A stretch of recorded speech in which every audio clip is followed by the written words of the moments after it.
Yo mga bro, ayun, good morning. Kahit alanganin tayo ngayon pero excited pa rin akong tingnan yung kawil natin mga bro. Shoutout nga pala sa mga nagtatanong mga bro kung taga saan ako is Tubong Leyte po ako. Taga Leyte po tayo. Purong waray. Mga waray-waray po kami, mga waray-waray. Nasa Dulag ako ngayon mga bro, yung barangay namin, Barangay Aligre, Dulag, Leyte. Pero yung mama ko mga bro ay taga Davao. Kaya maayong buntag sa ato ang tanan mga taga Davao mga bro. Shoutout nga pala sa Ruga family and Tuyugon family. Ayan yung affiliate ng mama ko mga bro. Dito na tayo. Ayan nga, kahit ay alanganin tayo mga bro, excited pa rin tayong tingnan yung kawil natin. Ayan mga bro, shoutout mga taga Davao. So ayan mga bro, tingnan natin yung unang kawil. Andun siya.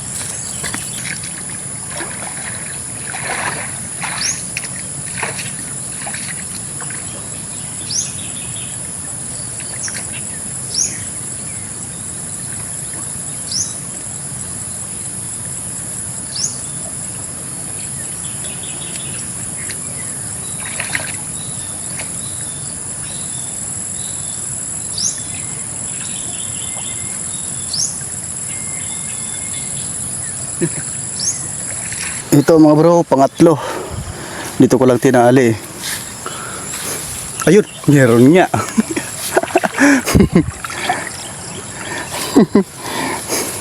Palaging meron to dito. Dito rin ako nakahuli. Nung yung maliit na isa. Bulate yung kinain niya mga bro. Maliit pa. Ito mga bro, pang-apat na to ng kawil. Dito ako nakahuli ng malaki kahapon. Sana maulit yun.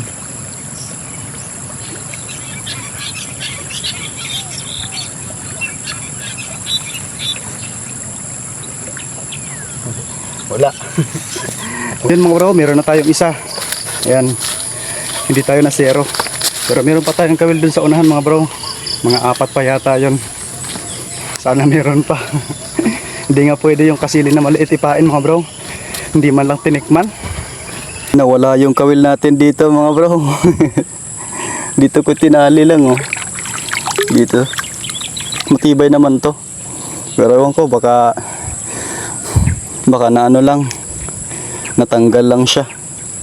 Huling kawil to mga bro. Pero parang may huli yata. Batak na batak kasi. Ayan oh. Ang tigas. Sana meron. Parang meron mga bro. May lumalaban.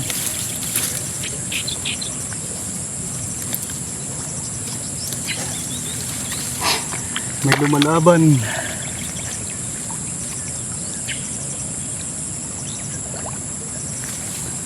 Meron nga mga bro, kaso maliit pa.